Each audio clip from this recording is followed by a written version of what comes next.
Pues bienvenidos todos. Pues por acá tenemos una familia nueva. Siéntanse como en casa. Bienvenidos. ¿Ya estás bien, chico? Qué bueno, mijo. Bienvenido nuestro hermano Jorge y su esposa. Bienvenidos. ¿Cómo le decimos, familia? ¿Sí? Y pues todos los demás también sean bienvenidos. Y por acá tenemos también a dos personas nuevas que nos visitan. Bienvenidos, siéntanse como en casa. En aquel lado hay agua, por si gustan tomar agua, y allá están los baños en la parte de atrás. Bien, pues vamos a iniciar hoy, este domingo, una nueva serie. ¿Sí se acuerdan de cómo se llama la serie? ¿No? ¿Sí vienen a esta iglesia, verdad? ¿Cómo se llama la serie, la nueva? Nuestra declaración de fe. Y hoy vamos a ver la introducción, y traigo un tema a manera de pregunta, y es este: ¿es importante lo que creemos? Así que quienes anotan pueden escribirlo. ¿Es importante lo que creemos? Y vamos a tratar de ver a la luz de la palabra de Dios por qué es importante lo que creemos. Gracias. Esto, la verdad es que lo que creemos condiciona todo nuestro estilo de vida, ¿verdad? Somos y hacemos lo que pensamos, ¿verdad que sí? ¿O hacemos totalmente lo contrario? Pues no hay congruencia en eso. Vivo de acuerdo a lo que pienso, ¿sí? Entonces vamos a abrir nuestra Biblia. Solamente quiero que tenga ahí, porque voy a dar una introducción breve, pero quiero que tenga su Biblia abierta en el libro de los Hechos, capítulo 2. Verso 42, me indica cuando lleguen por ahí, por favor. Hechos 2, del verso 36. Solo póngale ahí una reseña, póngale el dedito ahí, porque vamos a estar leyendo. Es importante mencionarles que es vital que podamos venir con Biblia, no importa que sea electrónica, no importa que sea escrita, no importa si tiene una Biblia Thompson grande de estudio o una pequeñita, pero tráigase su Biblia, ¿sí? Porque bueno, venimos a aprender de lo que está escrito de la palabra de Dios, ¿sí? ¿Está bien? Bueno, ya dijeron, ¿eh? Antes de leer ahí, voy a dar una breve introducción. ¿Por qué es importante lo que creemos?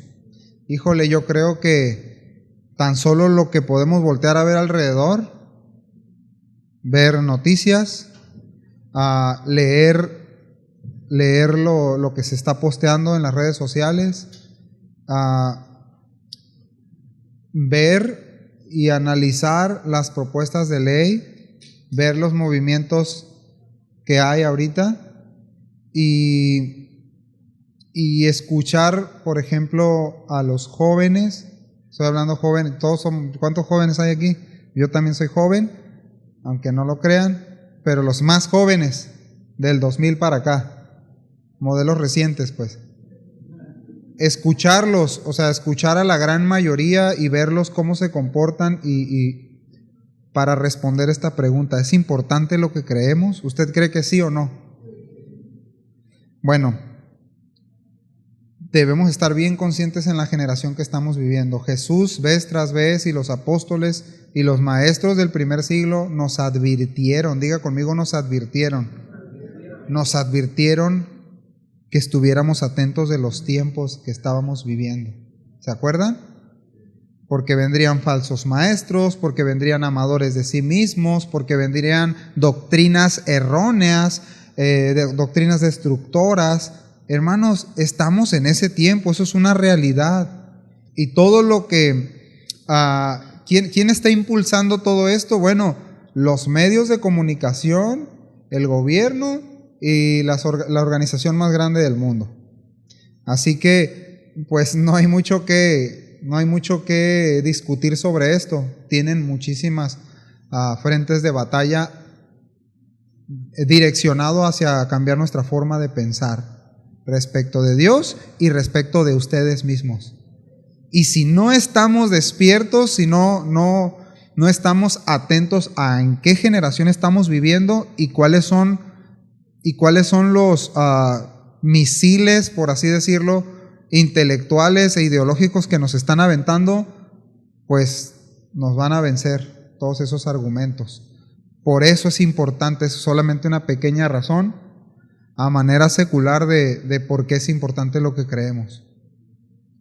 Entonces, estamos ahorita en una generación donde se ha perdido el sentido del deber, dijo un escritor, se ha perdido el sentido del deber, el sentido de vergüenza y la culpa. Si tú quitas estos tres elementos de la sociedad, tienes una generación como la de hoy, una generación perversa. Ahorita vamos a llegar por allá. Una generación torcida. La palabra original de torcido es escolios, de ahí viene la palabra escoliosis, que es una, un padecimiento en la columna, donde básicamente la columna está curvada o torcida. Bueno, lo que está diciendo es, esta palabra de ser una generación torcida, es que es una generación que no tiene una base recta suficiente que sea considerada como verdad.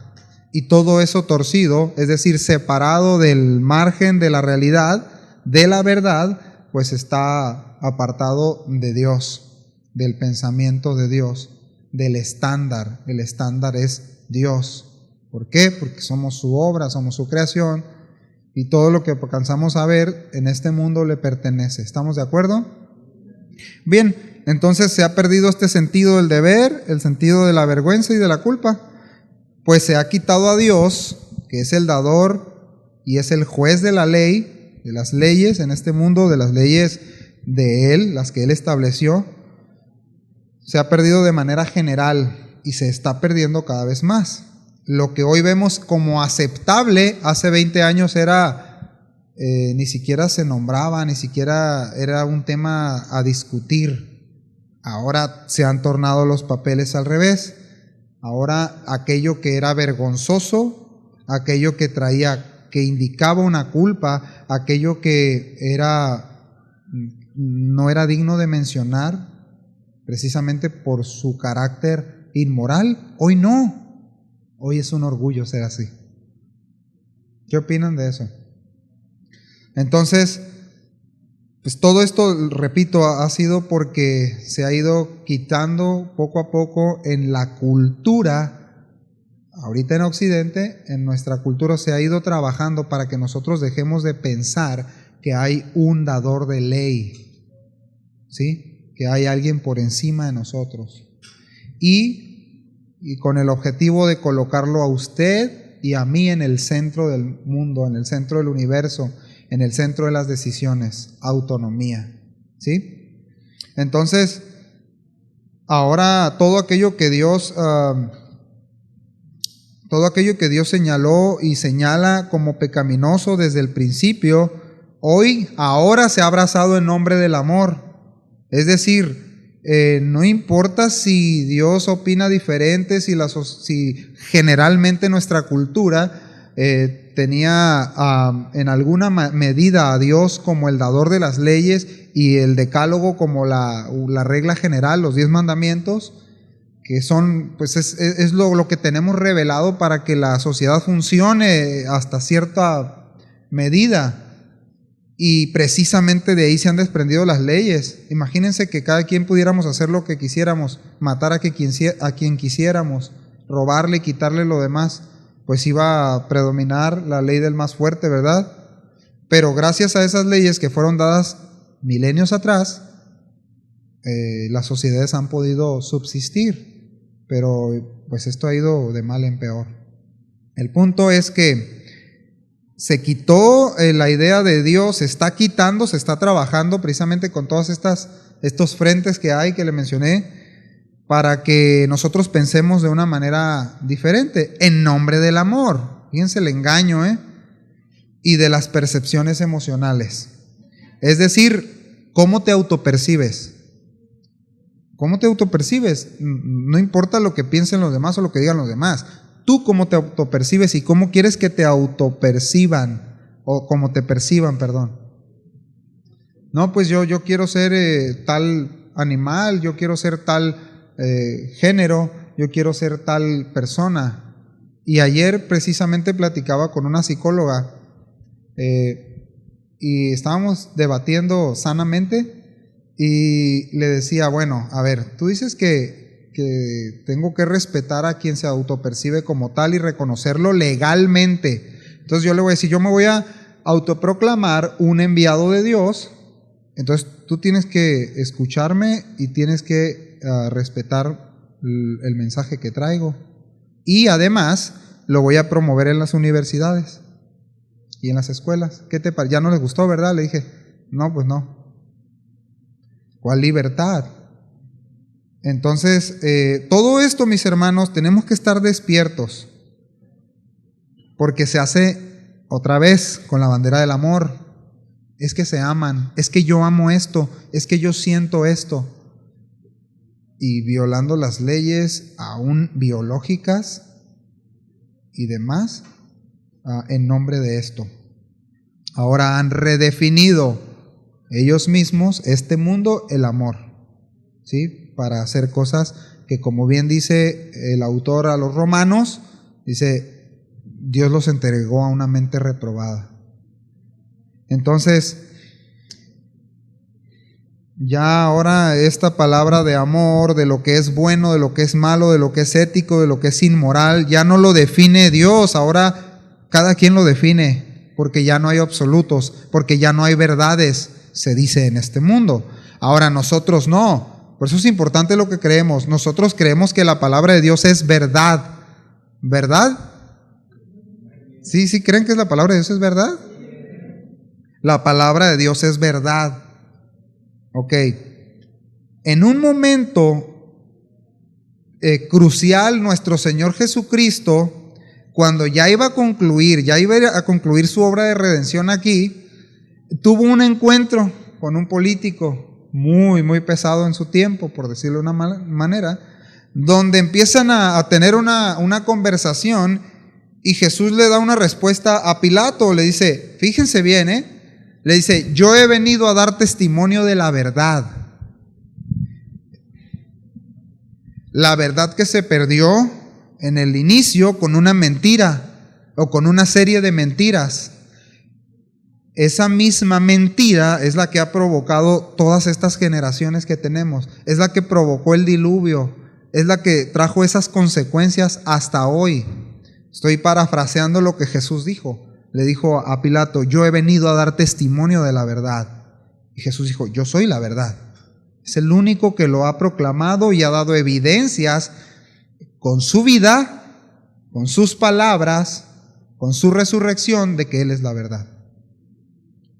¿Están de acuerdo o están tristes o serios? Entonces, el resultado de la perversión de nuestra sociedad, mis hermanos, y de nuestros propios corazones, ha sido creer una mentira desde el inicio.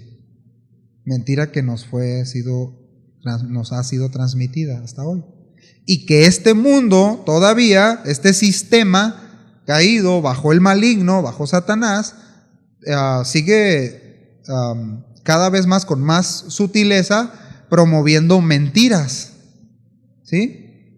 O sea, no tenemos que investigar mucho sobre eso. Es evidente que ahora a lo bueno se le llama malo y a lo malo bueno. Orgullo, pride, ¿se acuerdan? Eso es lo que está ahorita. Entonces, Jesús le dijo a Pilato, yo he venido a dar testimonio de la verdad. ¿Cuál verdad? ¿Qué verdad? Bueno, Cristo es la verdad. Cristo es la naturaleza del carácter de Dios. Cristo es el que revela quién es el hombre, quién soy yo, quién es usted frente a Dios. Y esa verdad, Él mismo se ha provisto como el único en quien habita toda verdad. Él mismo proclamó, y repito, yo soy la verdad. Esa verdad de Cristo es exclusiva. La verdad es exclusiva de Dios. Él es la fuente de toda verdad. ¿Estamos de acuerdo? No es inclusiva. Lo contrario a lo que está pasando hoy. Su verdad entonces, su ley es absoluta, es eterna y no dejará de ser verdad. ¿Por qué? Porque es eterna y porque es inmutable, no cambia. Lo que como Dios se reveló desde el principio, que Él es, que es su persona, que es su carácter santo, Él sigue siendo el mismo hoy y siempre, y su palabra es la misma. Por tal razón, esto testifica claramente que los que permanecen en Él, en su palabra, dice, no perecerán jamás, así como su palabra, los que tienen su palabra, los que tienen al Hijo. ¿Sí está claro con eso, hermanos? Entonces dice, todas estas cosas van a pasar, los cielos y la tierra, ¿pero qué? Su palabra no pasará. Podemos entonces a la luz de esto que hemos visto en la Biblia, empezar a meditar si es importante lo que creemos, si lo que creo realmente es verdad. Entonces, esa verdad tiene un carácter, esa verdad es prescriptiva.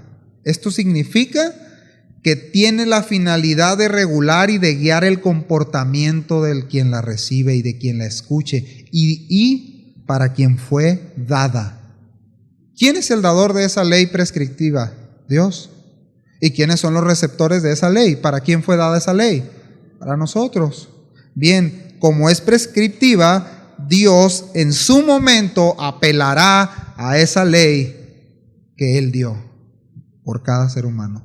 Es necesario que todos comparezcamos ante el tribunal de Cristo. Todos compareceremos ante Él, a dar respuesta y razón de esa verdad que nos fue dada. ¿Sí? Por tanto, nadie tiene excusa. Esa verdad fue revelada en su creación, en nuestras conciencias y en su palabra. Romanos 1:20 dice, porque desde la creación del mundo, sus atributos, hablando de Dios, invisibles, su eterno poder y divinidad, se han visto con toda claridad, siendo entendidos por medio de lo creado, de manera que ellos ninguno tenemos excusa para decir que no hay una ley, que hay una verdad absoluta, un creador, un dador de leyes. ¿Sí? Ahora, habiendo dicho esto, vamos a ver cómo es que creían los primeros cristianos, qué pensaban acerca de la verdad, qué pensaban acerca de la importancia de lo que creían. ¿Quiere que veamos eso? Vamos a Hechos 2, por favor, verso 36. ¿Qué es lo que creían? ¿Qué es lo que pensaban estos primeros creyentes acerca de Dios, acerca de ellos mismos, frente a las enseñanzas que eran recibidas por los apóstoles? ¿Y cómo vivían en medio de una generación como la de hoy?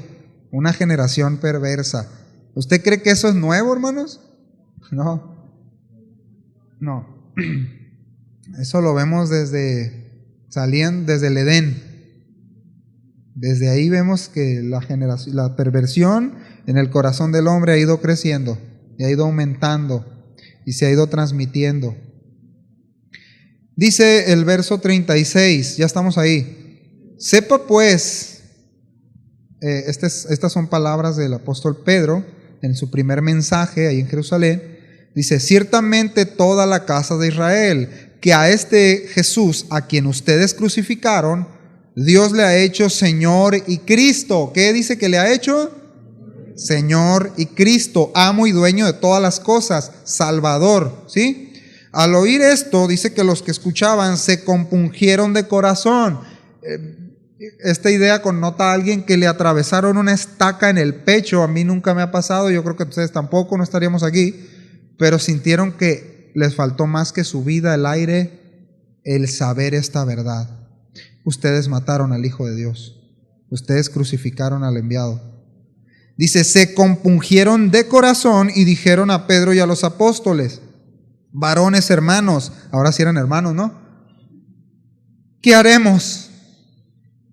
Pedro les dijo, arrepentíos y bautícese cada uno de vosotros en el nombre de Jesucristo para perdón de los pecados y recibiréis el don del Espíritu Santo. Porque para vosotros es la promesa, y para vuestros hijos, y para todos los que están lejos, para cuantos el Señor nuestro Dios llamare.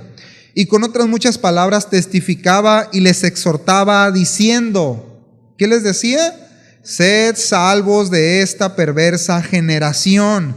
Así que los que recibieron su palabra fueron bautizados, y se añadieron aquel día como 3,000 personas. Y esto es clave, esto que vamos a decir aquí, que leer. Y perseveraban, dice, diga conmigo, perseverar. Perseveraban en la doctrina, en la enseñanza de los apóstoles, en la comunión unos con otros, en el partimiento del pan y en las oraciones. No eran cristianos de ocasión, no eran cristianos mesiánicos, o sea que venían cada mes a la iglesia. No eran cristianos de semestre, eran cristianos nacidos de nuevo. Y tienen sus particularidades. Perseveraban ¿en qué? En sus sentimientos, en sus emociones, en las circunstancias, en el clima, en cuántos aires tenían las instalaciones. ¿En qué perseveraban? En la doctrina, en la enseñanza dada por el Señor Jesucristo a los apóstoles, a los que Cristo envió. Perseveraban, y no solamente en la enseñanza, es decir, estoy convencido de la palabra de Dios, gracias a Dios por la congregación, por lo que se expone. No, me involucro en la vida de la iglesia, en la vida de los hermanos. Eso es lo que estaba pasando en medio de una perversa generación. No eran cristianos convencidos solamente. Ahora, esto tiene que responder, esto que acabamos de leer, este contexto tiene que responder lo siguiente: ¿dónde estamos? Tengo que saber en dónde estoy, qué tiempo estoy viviendo, dónde estoy, quién soy y cómo vivo como creyente. ¿Dónde estoy? ¿Quién soy en esta generación y cómo vivo como creyente? Será importante entonces ¿qué es lo que creemos? ¿Sí o no?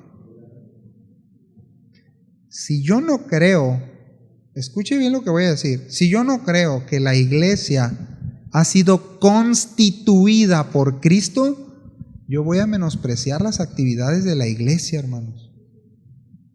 ¿Sí fui claro con eso, hermano? Si yo no creo que Cristo constituyó una iglesia, un grupo de creyentes que son un cuerpo, que tienen diferentes responsabilidades, ¿sí? Yo voy a menospreciar porque no creo en eso.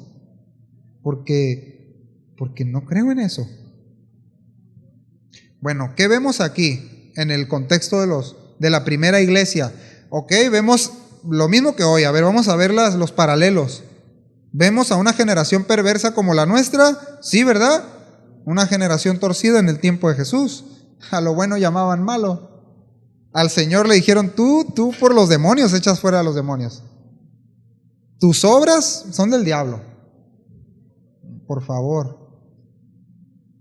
Sus palabras, dicen, no hallaban cabida en ellos las palabras de Jesús.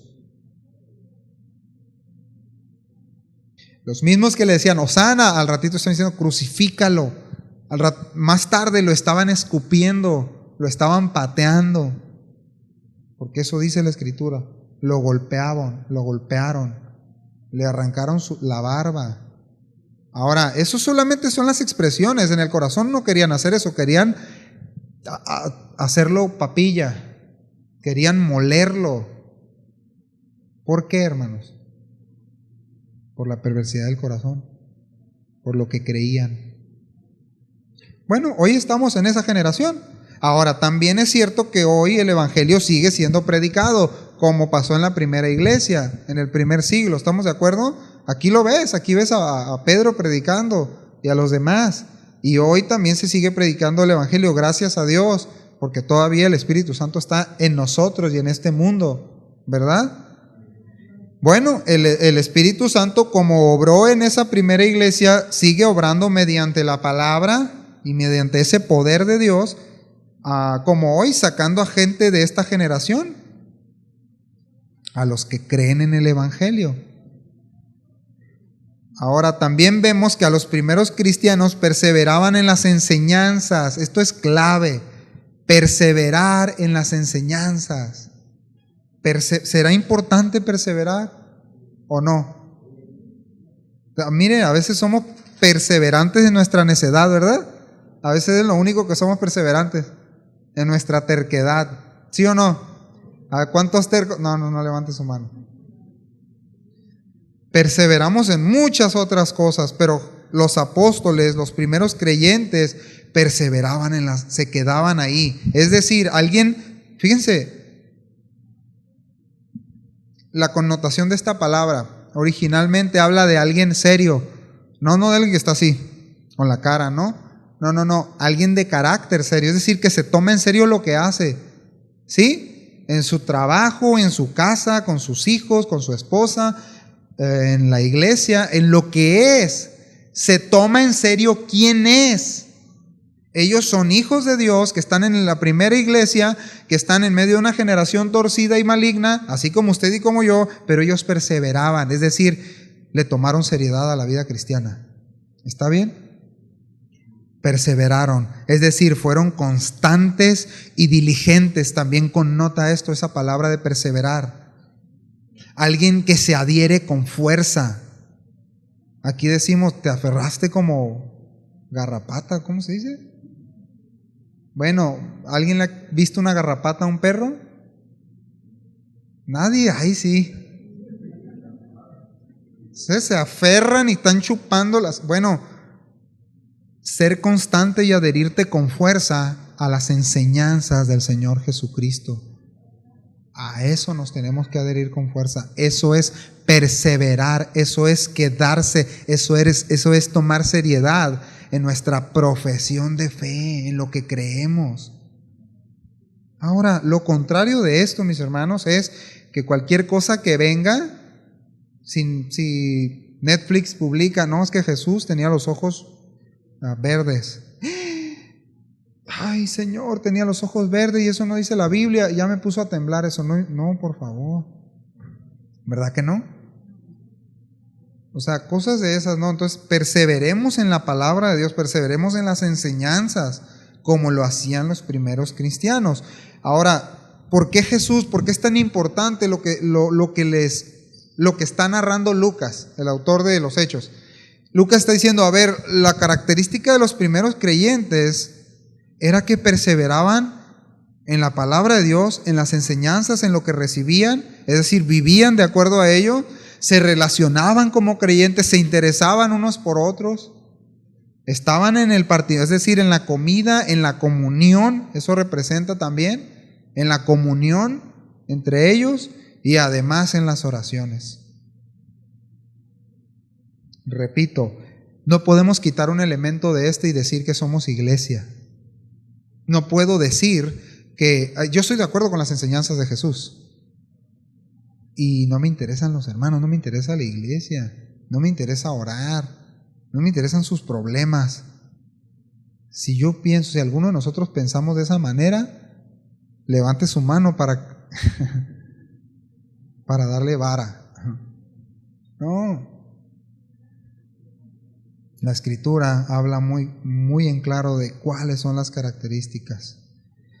Bueno, el Señor Jesús instruyó a sus discípulos, Mateo 28, no vaya para allá, a que hicieran más discípulos, a que les enseñaran que guardaran las cosas que Él había mandado. ¿Estamos de acuerdo con eso?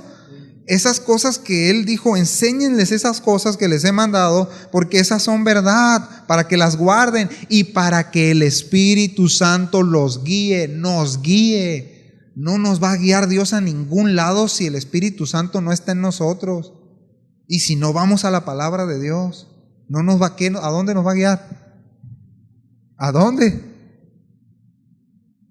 ¿No? Van a venir doctrinas erróneas, van a venir movimientos, van a venir cosas, argumentos, y nos van a tambalear y mover y ahogar y sumergirnos si no estamos adheridos en las enseñanzas del Señor Jesucristo, en su palabra, en su doctrina. ¿Estamos de acuerdo? Si yo, mis hermanos, selecciono lo que me gusta de la palabra de Dios, y lo que no me gusta. Si alguien de aquí hemos hecho eso alguna vez, pidámosle perdón al Señor y huyamos de eso, de esa forma de pensar. Estoy de acuerdo que el Señor es amor, que el Señor perdona, que el Señor es paciente, porque lo es conmigo, con usted también, ¿verdad? Estoy de acuerdo, pero no estoy de acuerdo en que Él me tenga que disciplinar. No estoy de acuerdo en que yo tenga que amar a mi hermano. No estoy de acuerdo en que yo tenga que soportar a mi hermano sus debilidades. ¿Por qué? Si yo pienso de esa manera, tengo que corregir, hermanos. Y tengo que ir y perseverar en las enseñanzas, en la palabra de Dios. Ahora tengo que decir esto que vamos a mencionar. Vamos rápidamente a Efesios capítulo 4, por favor. Efesios 4.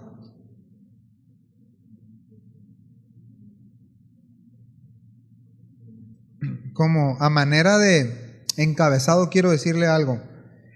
Cristo constituyó la iglesia para conocerlo a Él, crecer en Él. ¿Cómo se da el conocimiento de Él y el crecimiento en Cristo? Bueno, una de las maneras en que converge este crecimiento, donde estriba, donde llega, a donde finaliza, es que amo a Cristo y amo a su iglesia. Fin de la canción. Sí está claro eso, ¿verdad? A ver, Cristo constituyó la iglesia. Él puso los elementos, Él dio su vida, Él dice, yo soy la cabeza, el cuerpo son los creyentes con diferentes constituciones. Nuestro cuerpo está constituido de diferentes miembros y organismos u órganos y sistemas, ¿verdad? La iglesia también. Y tiene funciones. Amén. Ok. El final de estas funciones donde se ve reflejado, donde se hace realidad, es que amamos a Cristo y amamos a su iglesia, a los hermanos. Acabamos de leer Hechos. Al final, ¿qué pasaba con estos brothers, con estos hermanos de la primera iglesia? ¿Qué hacían? Perseveraban en las enseñanzas, en la doctrina, partían el pan, se preocupaban unos por otros, perseveraban en las oraciones. Sí ha dejado en alguna manera de parecerse la iglesia a la primera iglesia. Pero bueno, todavía tenemos esperanza de ir corrigiendo, ¿verdad? Bien, Efesios 4 del verso 10 en adelante, pongan mucha atención. Voy a tratar de leer El que descendió es el mismo que también subió por encima de todos los cielos para llenarlo todo, es Cristo. Y Él mismo constituyó, diga conmigo, constituyó a unos apóstoles, a otros profetas, a otros evangelistas, a otros pastores y maestros. ¿A quién constituyó eso? Ok, es Él, no es invento del hombre, ¿eh? La iglesia necesita estos elementos. Necesitamos las enseñanzas de las Escrituras, necesitamos las enseñanzas de los profetas reveladas en la palabra de Dios, necesitamos pastores y maestros, necesitamos evangelistas y necesitamos todo lo demás que habla Pablo a los Corintios. ¿Estamos de acuerdo? Cristo constituyó su iglesia. Ok.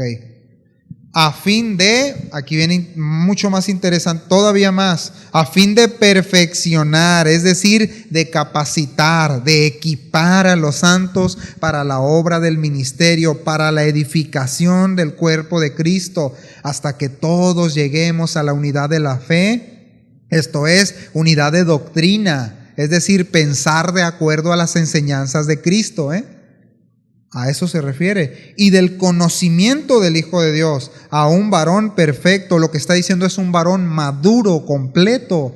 ¿Cuántos quieren madurar? 2, nada más Ray.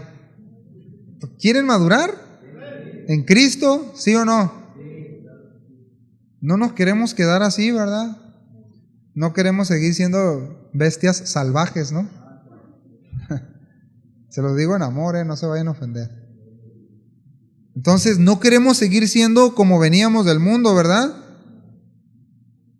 Dice, para llegar a un varón, o sea, se entiende también mujer, hijos de Dios, maduros, a la medida de la estatura de la plenitud de Cristo, para que ya no seamos, ¿qué dice? Niños fluctuantes.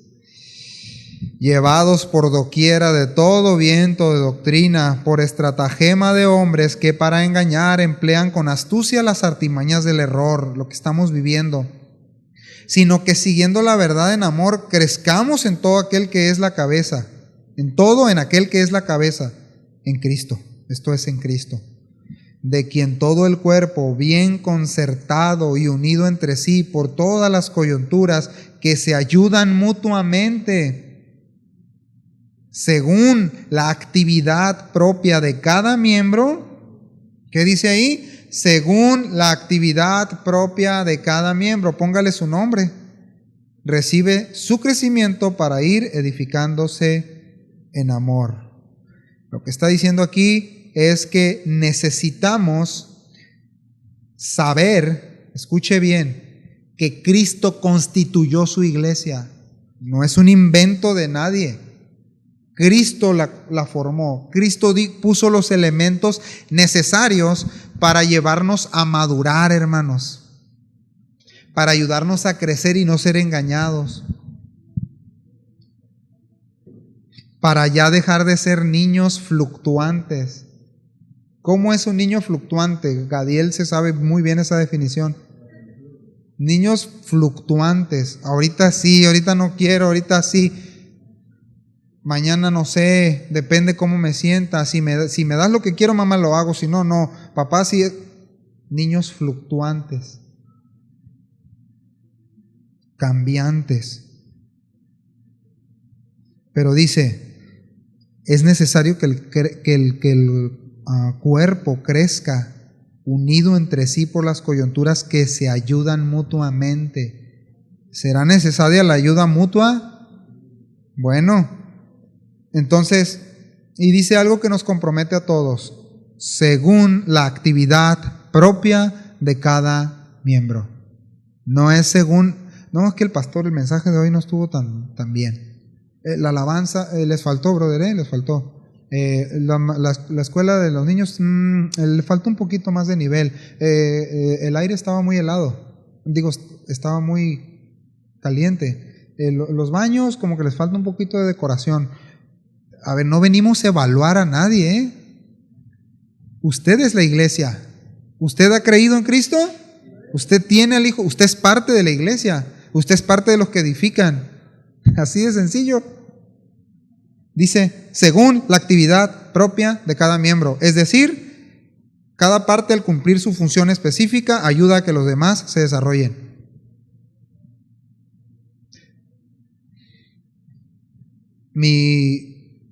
Yo recuerdo cuando tenía 5 o 6 años, estaba así como Gadiel más o menos, igualito, así parecido, las piezas igual. Y yo me acuerdo que no me quedé ahí, mi cuerpo da testimonio que no me quedé ahí, ¿verdad? Y crecí hasta donde se puede ver uniformemente. O sea, no me creció una mano menos que la otra, porque no hubo algún problema, ¿no? Genético o algún accidente, pero la idea que Jesús pone aquí es un cuerpo que va a crecer sano, porque recibe la ayuda mutua del otro cuerpo. Es decir, mi pierna nunca le dijo a la otra, no voy a caminar, ahí cáete sola. No, ¿verdad que no? Luego como iglesia nos llega a pasar esa idea de, ya soy salvo, yo y el Señor, acá no, hombre, si supieras la adoración que tengo en mi casa con el Señor y yo, y la iglesia, brother, no, pues no sé. Soy mesiánico, ¿no? Voy cada mes. Qué vergüenza, ¿no? ¿Qué diría el apóstol Pedro, si vieran nuestra vida cristiana? Yo creo que sí nos iban a agarrar a cachetadas, ¿no? Bueno, no sé, no porque tenían dominio propio. Nos iban a decir, la verdad, no pareces un cristiano muy sólido, o no sé. Tenemos que cambiar nuestra forma de pensar respecto a la palabra de Dios, hermanos. ¿Sí o no? Sí, pero de veras, dijo el pastor, ¿no? Debemos de cambiar, o sea, se tiene que ver en nuestra vida, pues, ¿no? Hasta que todos lleguemos a la unidad de la fe. Tiene que ver con el cuerpo de doctrina, con lo que creemos. Por eso esta serie es tan importante. ¿Qué creemos? Según la palabra de Dios, ¿qué creemos? ¿Será importante?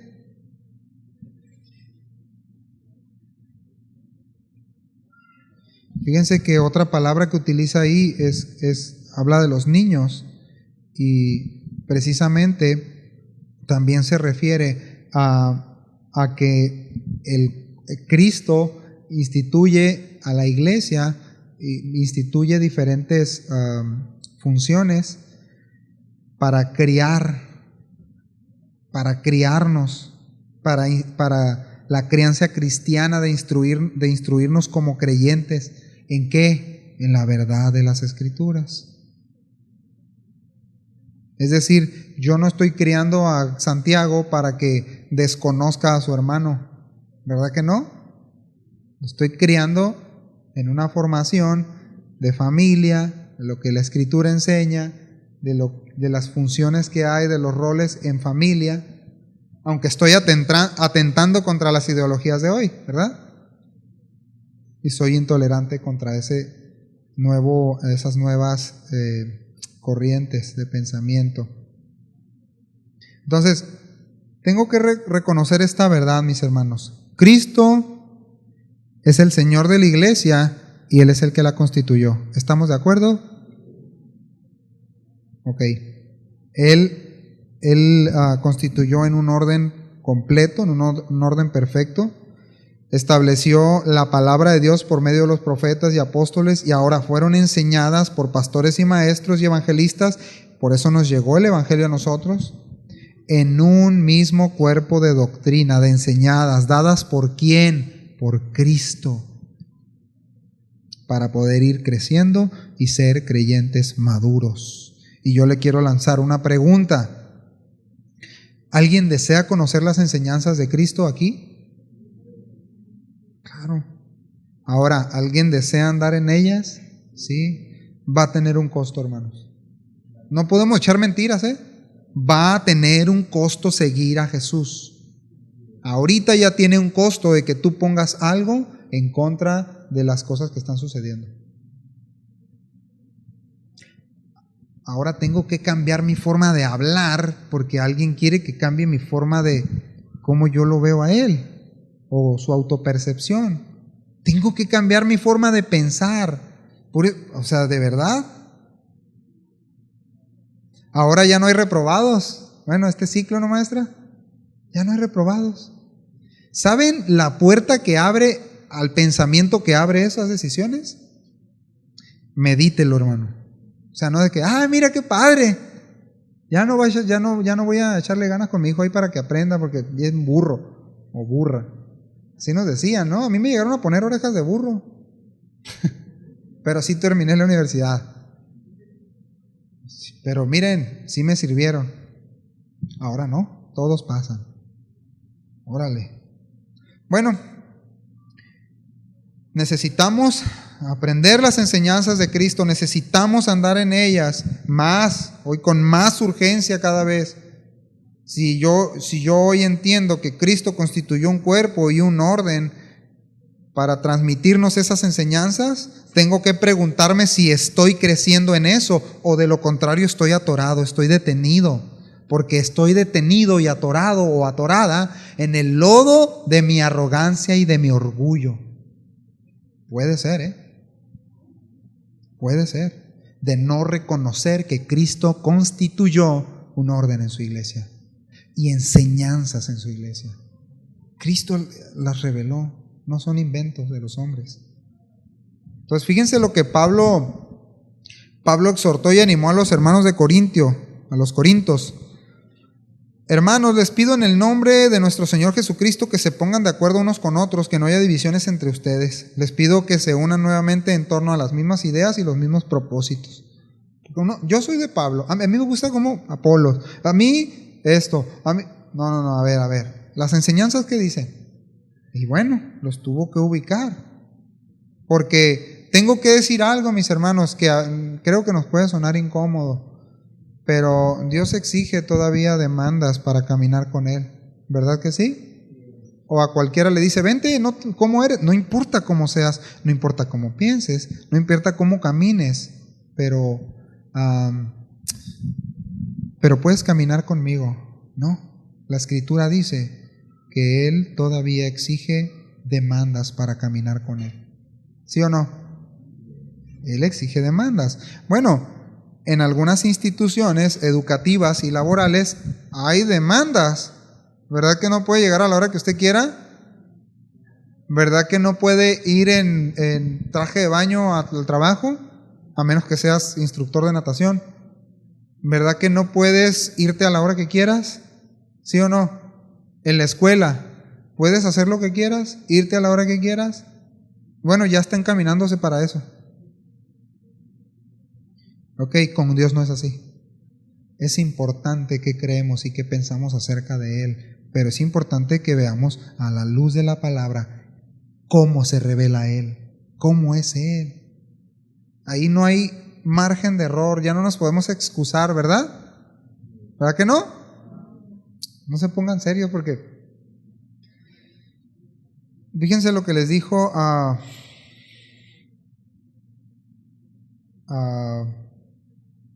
Pablo a los romanos, dice: así que, hermanos, os ruego por las misericordias de Dios que presenten sus cuerpos como un sacrificio o en sacrificio vivo, santo, agradable a Dios, que es vuestro culto racional. No se conformen a este siglo, sino transformados por medio de la renovación de vuestro entendimiento, para que comprobéis cuál sea la buena voluntad de Dios, agradable y perfecta. La voluntad. Está muy claro el texto, ¿verdad? Presenta tu cuerpo como sacrificio vivo, que es vuestro culto racional.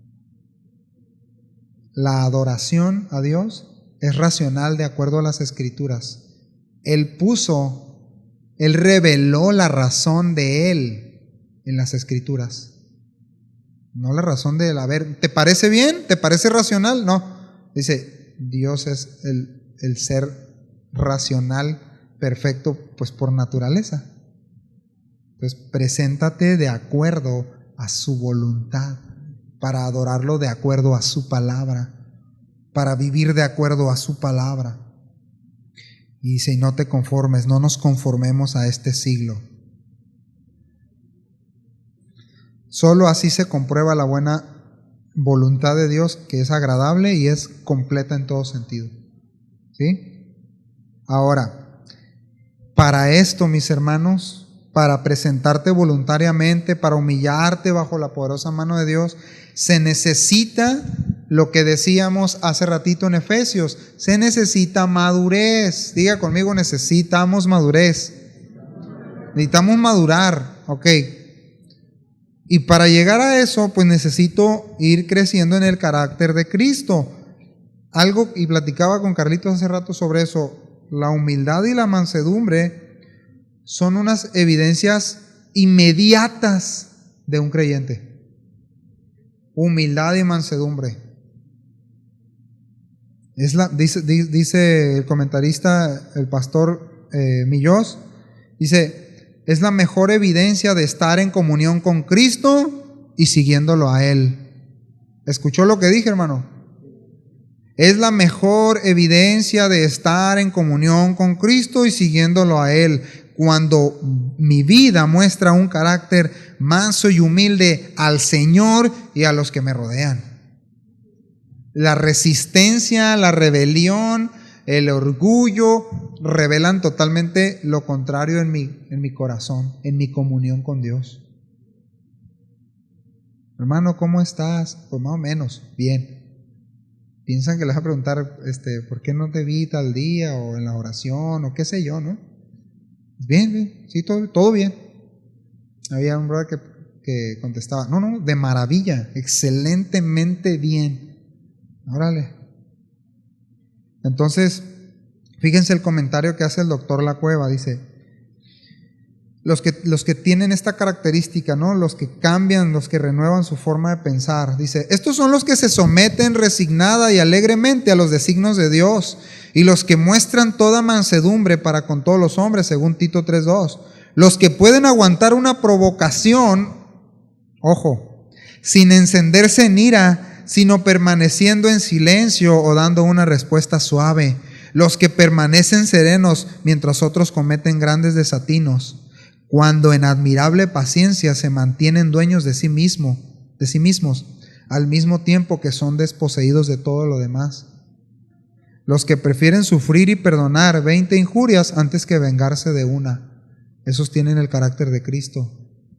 La verdad es un gran desafío para mí. Y creo por testimonio vivo que también para algunos de ustedes. ¿Cómo necesitamos parecernos al carácter de Cristo? Pero eso empieza en que cambiemos nuestra forma de pensar respecto a lo que creemos de Él y de nosotros mismos. ¿Sí o no, hermanos? Entonces, este es entonces el distintivo de alguien que está creciendo en Cristo, que entiende que las instrucciones vienen del Señor. ¿De quién vienen las instrucciones? Del Señor, a través de su palabra. Ahora, esta palabra que es dada por solamente parte de los que Dios constituyó, los que Cristo constituyó en el cuerpo. Así de sencillo, ni más ni menos. Ya como nosotros recordamos, ya voy a terminar, recordamos algo muy importante. Este era el contexto de lo que vivieron la primera iglesia. La primera iglesia vivió en medio de una perversa generación, ¿verdad? Una generación torcida que a lo bueno lo llamaba malo, tanto así que crucificaron al Señor. Pero hay un distintivo. La primera iglesia también tenía el Espíritu Santo como usted y como yo. ¿Sí? La primera iglesia perseveraba en las enseñanzas de la palabra de Dios. Permanecía creyendo en lo que había recibido del Señor. Y permanecía unido al cuerpo de Cristo, a la iglesia. Y se preocupaban unos por otros. Y participaban de las oraciones. O sea, no le corrían a las oraciones, ¿no?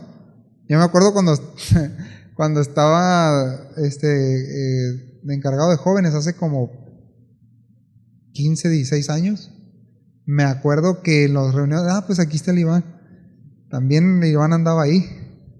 En las reuniones de oraciones eran el Iván y yo nada más estábamos. No, y unos 3, 4 más. De veras, de unos 25, 30. Las reuniones de oración, los jóvenes no querían ir a orar. Y ahora ya no solamente los jóvenes, ¿no? Entonces, este era el distintivo de los hermanos de la primera iglesia, de cómo creían, de cómo permanecían, se aferraban, repito la idea, se aferraban, se agarraban con fuerza, tomaban seriedad de lo que creían. Y ahí permanecían en la palabra de Dios. Y Jesús dijo, si me aman, guarden mis mandamientos. En esto se van a conocer que son mis discípulos, si permanecen en mi palabra. Si no, no. ¿Verdad? Y vamos a ver algo que Pablo finalmente le dijo a Timoteo, ya rápidamente dice, le dijo en segunda carta a Timoteo, capítulo 3, verso 16, conocidísima la escritura. Diga conmigo, toda escritura es inspirada por Dios. Eso quiere decir que toda la palabra de Dios, Antiguo y Nuevo Testamento, provienen, es decir, se originaron propiamente en Dios, en el ser de Dios. Y Él, según segunda carta de Pedro, capítulo 1, 21, dice, y esta palabra no fue traída por voluntad humana, sino que los santos hombres de Dios hablaron siendo inspirados. Inspirados aquí es impulsados, guiados, dirigidos por el Espíritu Santo. La palabra de Dios es inspirada por Él mismo. Toda la escritura es inspirada por Dios. ¿Estamos de acuerdo? Y aquí viene algo muy interesante, ya voy concluyendo con esto. Es que es útil, diga conmigo útil. Provechosa, quiere decir que aporta gran ventaja. Tenemos la palabra de Dios, hermanos, y es útil, es provechosa, nos da una gran ventaja. Porque es útil para enseñar, para reprender, para corregir, para instruir en justicia. Yo, Bogdan, y usted póngale su nombre, yo necesito ser enseñado, yo necesito ser reprendido, yo necesito ser corregido, yo necesito estar instruido en la justicia. ¿Sí o no? Si alguien dice, no, yo no necesito eso, bueno, entonces, ¿quién sabe qué has creído, no? Toda escritura es inspirada por Dios y tiene un gran provecho, una enorme ventaja.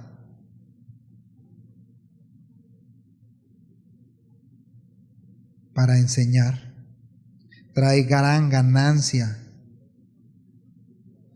La palabra enseñar aquí, lo que está diciendo es que todo su contenido, toda su palabra es útil para todas las necesidades de nuestra vida. Necesitamos ser enseñados. Esta enseñanza, esta doctrina es suficiente para todas las situaciones de nuestra vida, mis hermanos. ¿Escuchó eso? Esa palabra nos puede redarguir, es útil para redarguirnos. Es decir, para traer una convicción interna que nos hace voltear a Dios y decirle, es cierto, Señor, tienes razón. Tú estás en lo correcto. Y confirmar así mi confianza en Él. Esta palabra redarguir habla de tengo una persuasión interna por parte del Espíritu Santo hacia mi vida de que su palabra y su enseñanza son verdad. Yo no sé, ¿alguien tiene esa persuasión aquí? ¿Alguien está convencido de eso o no? O ya tienen hambre. Para corregir. Es útil para corregir su palabra. ¿Por qué? Lo que está diciendo es, corregir aquí es, tiene el poder de regresarnos a una condición original frente a Dios. Justificarnos, santificarnos, guardarnos, dirigirnos, agradar a Dios. Fíjense el poder que tiene la palabra, la utilidad de su palabra, la utilidad de por qué es importante que creemos.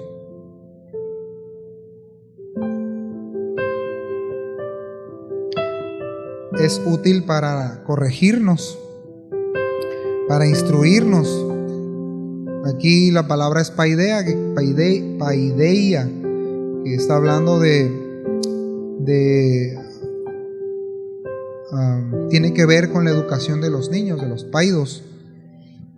Y esta utilidad de instruir se refiere a que le va a permitir a la persona, al creyente, que desarrolle una madurez, una plenitud en Dios.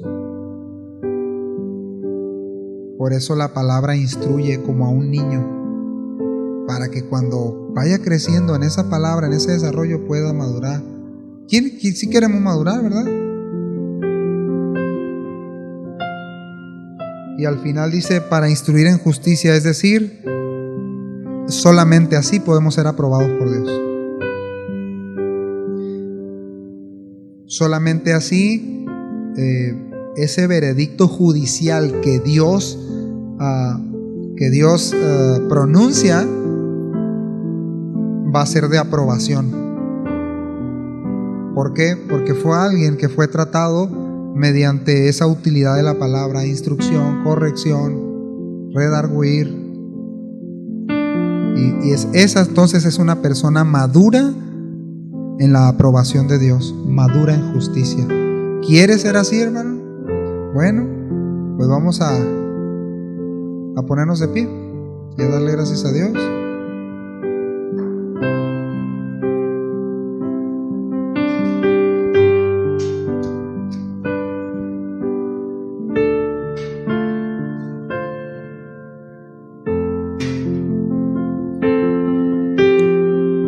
quiere cerrar sus ojos y orar conmigo, está bien.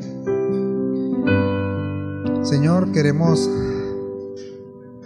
agradecerte el que nos permita reunirnos, Señor, en un lugar donde todavía tenemos la libertad de abrir tu palabra, Señor, de adorarte con cantos, de pasar a nuestros niños a unas aulas donde se les enseñarán tus mandamientos, tu palabra, lo que tú piensas, lo que tú apruebas como verdad, Señor. Permítenos, Señor, tener esa característica y ese deseo al cual Pablo exhortaba a Timoteo diciéndole: procura con diligencia presentarte a Dios aprobado.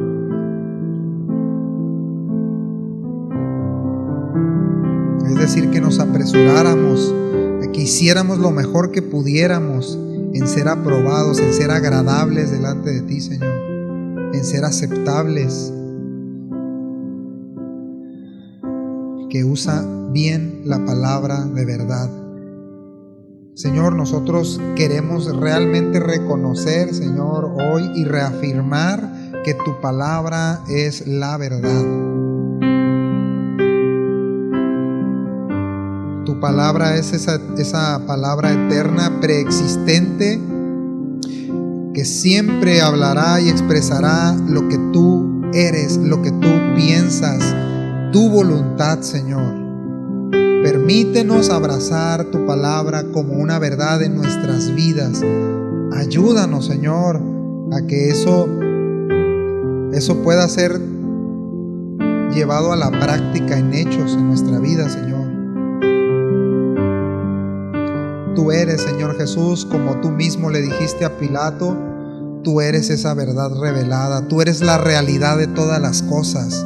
Es por eso la importancia de saber que creemos en ti como la única verdad, como la palabra que se hizo carne.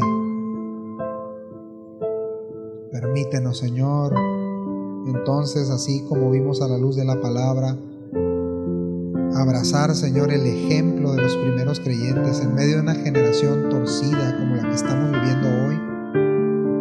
Permítenos permanecer firmes en las enseñanzas de nuestro Señor Jesucristo, en la preocupación genuina de los unos por los otros, en las oraciones. Que tu Espíritu Santo, Señor, traiga el entendimiento que necesitamos cada uno en particular, Señor, y que podamos tomar acciones y determinaciones, Señor, de empezar a avanzar como miembros, como cada miembro en particular. Te lo pedimos en el nombre de Jesús. Amén. Amén. Pues bien, mis hermanitos, quedamos despedidos. Nos vemos, si Dios quiere. ¿Qué día? El miércoles a las 7 todavía tenemos reuniones hasta que Cristo venga, ¿sí? Así que aquí nos vemos. Dios les bendiga y gracias por su tiempo.